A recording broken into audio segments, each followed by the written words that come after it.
తెలంగాణలో రేవంత్ సర్కార్ కొలువుదీరిన కొద్ది రోజుల్లోనే కాంగ్రెస్ ప్రభుత్వం తీసుకొచ్చిన హైడ్రాపై మాజీ మంత్రి బీఆర్ఎస్ ఎమ్మెల్యే మల్లారెడ్డి ఆందోళన వ్యక్తం చేశారు. హైడ్రా నుంచి తన విద్యా సంస్థలకు నోటీసులు వచ్చాయని, దీంతో ప్రభుత్వం ఎప్పుడు ఏం చేస్తుందోనని ఆందోళన పడవలసి వస్తుందన్నారు. గత 10 ఏళ్ల కేసీఆర్ పాలనలో మేము సంతోషంగా ఉన్నామని, ఇప్పుడైతే కంటి మీద కునుకు కూడా లేకుండా పోతుందని మల్లారెడ్డి ఆవేదన వ్యక్తం చేశారు. యాదగిరిగుట్టలో ఆయన మీడియాతో మాట్లాడుతూ, నా కాలేజీలు కాంగ్రెస్ హయాంలో నిర్మించానని, ఇప్పుడు నోటీసులు ఇవ్వడం సరైంది కాదన్నారు. హైడ్రా వల్ల ప్రశాంతత లేదు, నిద్ర లేదని ఆవేదన వ్యక్తం చేశారు. ఇళ్లను కూల్చి ప్రజలను రోడ్ల మీద పడేయడం రాష్ట్ర ప్రభుత్వానికి మంచిది కాదని హెచ్చరించారు.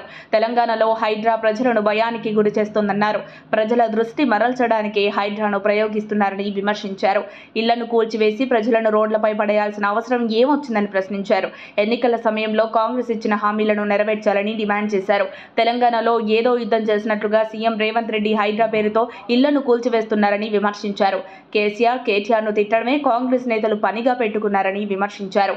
కాంగ్రెస్ ప్రభుత్వానికి తాను ఓ సవాల్ చేస్తున్నానని, కేసీఆర్ పాలనలో పండించిన పంట కంటే ఎక్కువ పంట పండిస్తే సీఎం రేవంత్ రెడ్డికి కాంగ్రెస్ వాళ్లకు పాలాభిషేకం చేస్తానన్నారు. రేవంత్ పాలనలో రైతు భరోసా లేదని, రుణమాఫీ పూర్తి కాలేదన్నారు. మంత్రుల మధ్య కూడా సఖ్యత లేదని చెప్పారు. కాంగ్రెస్ పార్టీలో గ్రూపు రాజకీయాలు సహజమేనని మల్లారెడ్డి అన్నారు. కాగా ఓవైసీ, మల్లారెడ్డి, ఆయన అల్లుడు మర్రి రాజశేఖర్ రెడ్డిల కాలేజీల కూల్చివేతపై హైడ్రా కమిషనర్ రంగనాథ్ ఇప్పటికే స్పష్టతనిచ్చారు.